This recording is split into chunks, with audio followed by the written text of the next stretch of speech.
Hi guys, it's me Liz, and Lady Lovely Lashes, and Macy, and Stormy, and who knows who else is going to make a guest appearance with 143 Handmade.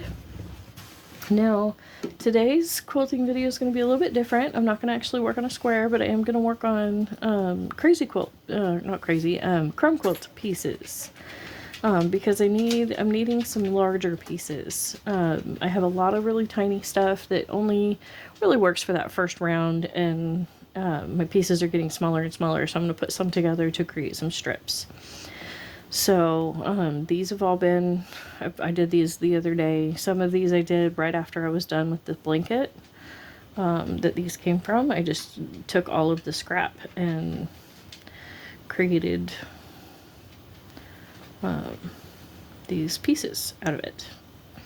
So here we go. And this one is actually two different pieces that I just put together to form a strip. And so let's see if there's a couple more. Like sometimes when you've got the angles like that, I don't really want to do those two because of the black. Here we go. There's another one. See, if I put these two angles together, it will give me a more square shape. Doesn't completely square it on out, but it gives me a more square shape. And that's, you know, I'm not looking for perfection here. So there we go. This is some minky. Is one of the fabrics that I've got on here. Oh, forgot to cut my thread. This plush is the minky. Feels like a stuffed animal. So there we go. And then I just, oops, I bumped my timer there. Let's see, here's another angled piece. And if I go ahead and add that one on, it will make it more square.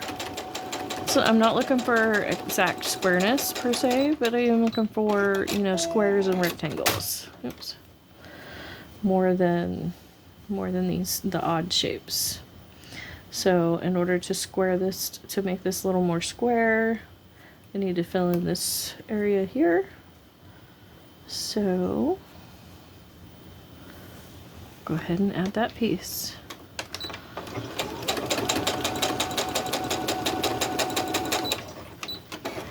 Now you can do crumb quilting a million different ways. This is just, you know, one method. And see, I'm just making little patches that I'm going to use in a bigger project. So I'm really not concerned with exacts, you know. But I will tell you that working with triangles, it's easiest to work with triangles when you have a stack of triangles to work with. So I'm going to go ahead and start a stack over here of my triangles. And for now, I'm going to just put together my strips. And this one does have a bit of a straight, or not a straight edge, you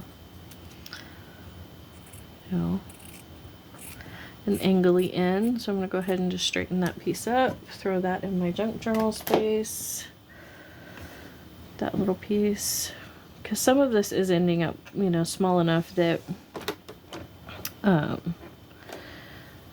I don't enjoy sewing with it, but that's totally a personal preference thing. So as you can see here, I still have more space on this strip. So what I'm going to do is grab a smaller piece. Oh, that one's got that angle on it. Go ahead and get rid of that angle. And so we can add this guy in that space. And this is one of the ways I do crumb quilting. I will take a larger piece and just fill it with smaller bits. Here's another strip.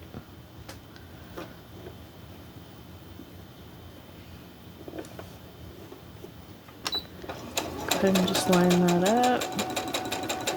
And then, see, now I can just keep going though, instead of worrying about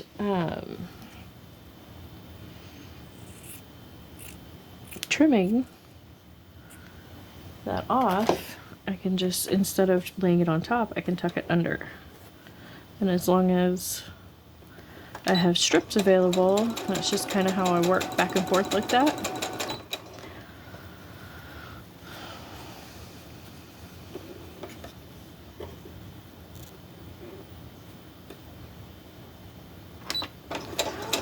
Until I get a decent amount done.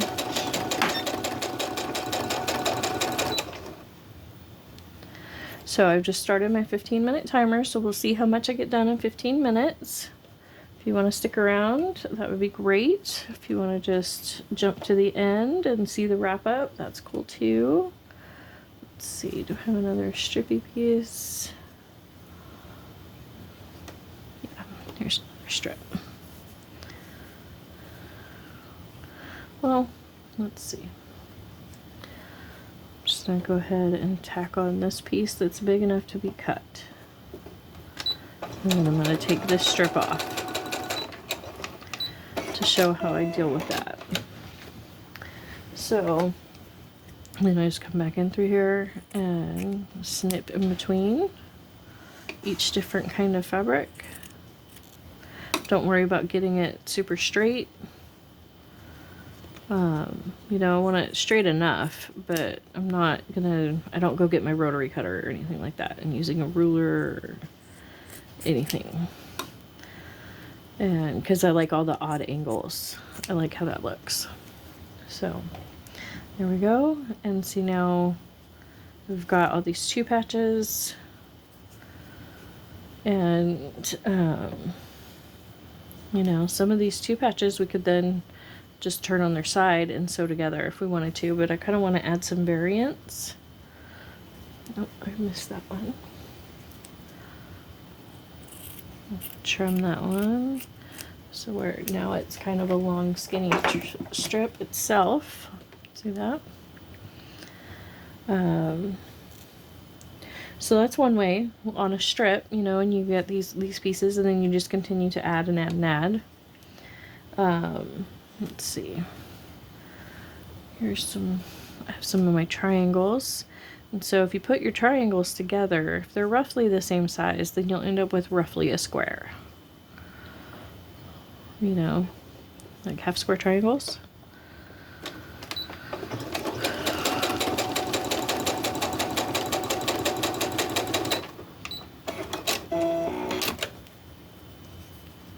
So, see that? So now it's roughly a square.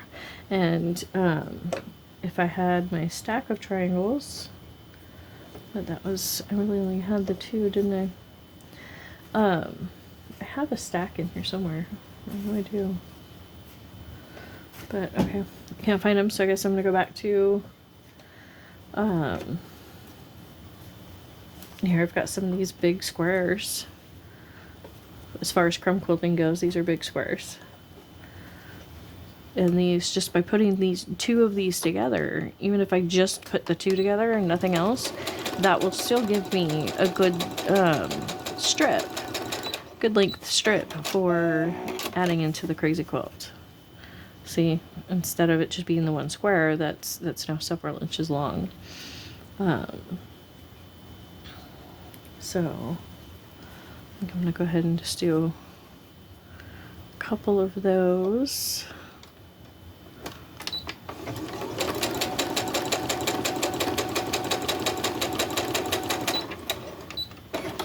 But this is a necessary step for doing the crazy quilting.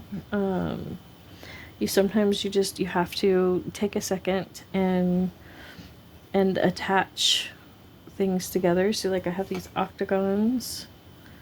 Okay, so I have 3 here, so I'm gonna try and go ahead and join them properly. Like, I'm not sure what proper is, but so join them together as octagons is my point. I've never actually done a Y seam before, so we'll see how well I do at this.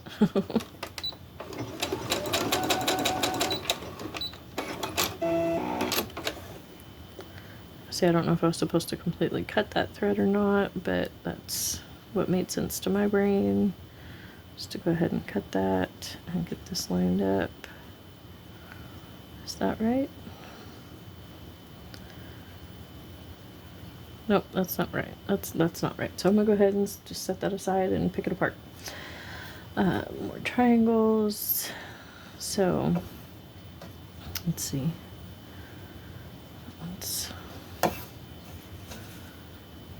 We'll add this guy right along here. Sometimes I'll do what they call chain piecing, where I'll just send a few through, and then let's see, we'll grab another pair and just feed it on through without trimming anything. So the triangle. Let's see.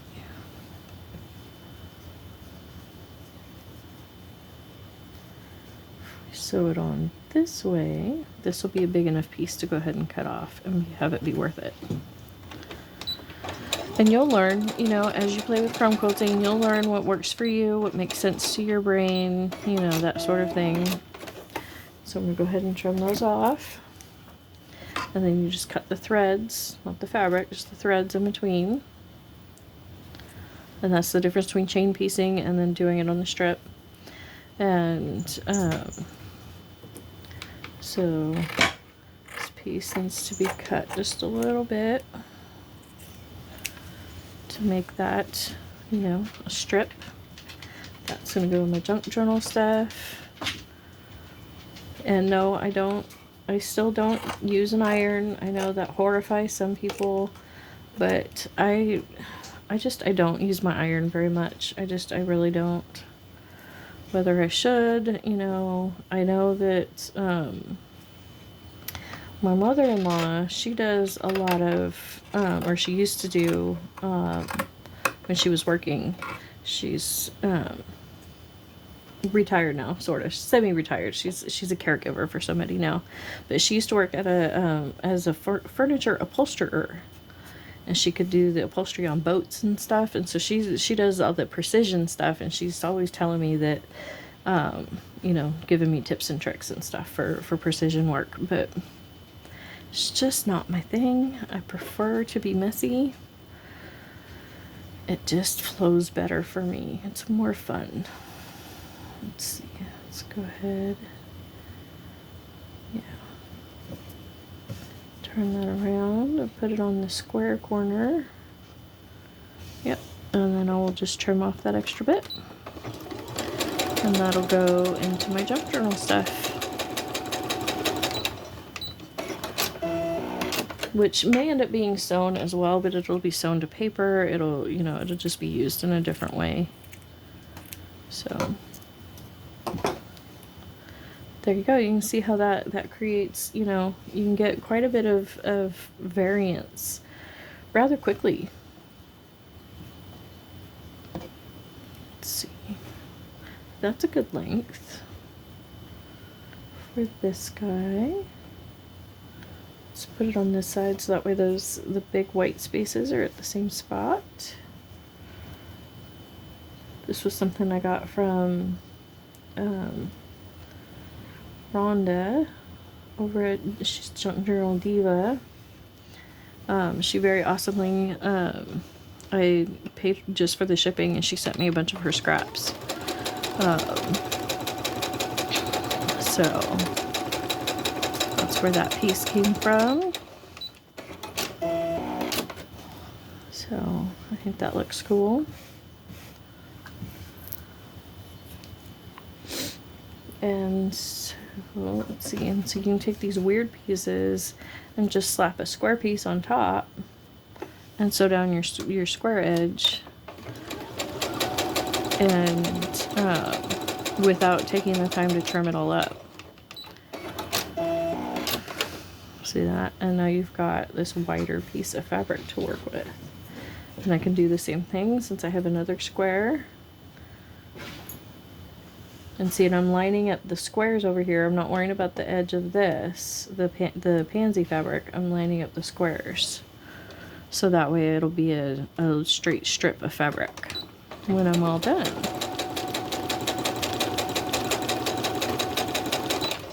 There we go. Let's see, now I can grab my scissors. And again, I just really love this pansy fabric, so I'm saving every little scrap for my junk journals. I should have got my fabric scissors out. These are actually paper scissors, so that's why they're kind of fighting with the fabric a bit. But there we go. And those are junk journal bits.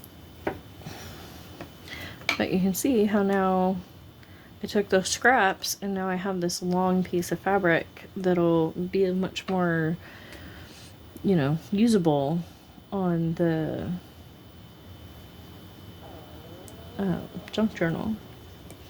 So let's see, how can I make this a little more square? I have this other little angled piece. Let's go ahead and tack that piece on here and see if that squares that up. It's one of the reasons why I like playing with the angles, because angles don't make sense to me. So I like playing with them because I never know what I'm going to get, and you know, I can end up with some really interesting pieces. Let's see.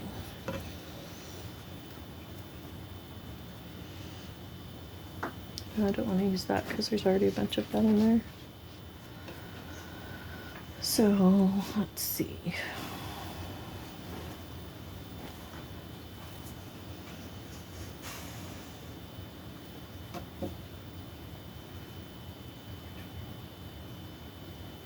That's just the right size for that square, so that's nice. So we'll just sew down that edge, and we'll go ahead and leave that in the machine for a minute. Let's see how well that fits. That fits nice too. So this is part of the process that I do regularly for these quilts. I will just occasionally take a few minutes to go ahead and just put the little pieces together to give myself some larger bits. So let's see. Just throwing all my angled pieces over to the side, because those, like I said, those work better together, you know. Let's see. Again, I'm just looking, I'm not looking for patterning, you know, like what fabrics work together or anything like that. I'm just looking for sizes. You know, does this fit that? Is it bigger? Is it smaller? You know. Yep, that's the same width. So I'm going to go ahead and add that on and give me a decent sized strip out of those 3 little bitty pieces.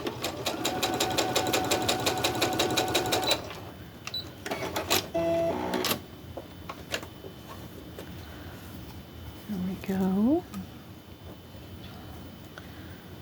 It's an angled piece. Let's go ahead and add that guy. Just like so. This is also a great place to use up any thread or bobbins that are, you know, partials, or you don't like the color, they don't match, you know, you were gifted them, you know, they were your inheritance in some way, you know, things of that nature. It's a good place to use up that stuff. So let's see, that's an angled piece. I have lots of angled pieces now that I'm not looking for them. Of course, seems to be how it works, huh? Let's see, let's go ahead and add this onto this strip.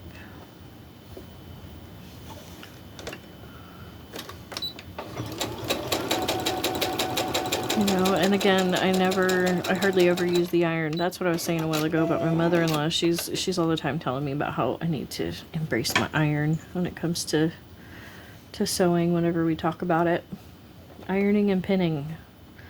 2 things I really don't enjoy. But she says it will make all the difference. So we'll see. I'm going to be getting some some fabric here soon, and she's gonna help me sew a robe. But which I will do little videos on, but I don't know that she will let me put her on camera. Kind of don't think so, but we'll see.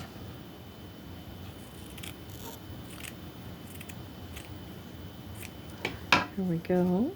See, that's another little piece that could be added on, you know, to something else. Okay. That was my 15-minute timer. So in 15 minutes, I was able to take all of these bits and join them and make all of this, you know, all of these strips instead of all of those little tiny pieces. So crumb quilting, you can get quite a bit done rather quickly if you just, you know, don't hold yourself back by overthinking it. That's the biggest thing, biggest piece of advice I can give you when it comes to crumb quilting is just don't overthink it. So thank you so much for hanging out with me today, and I will be back with another block video very soon. I think I'm going to start putting them out each Sunday. So whenever I get them done, they'll just come out on the following Sunday. Thank you so much.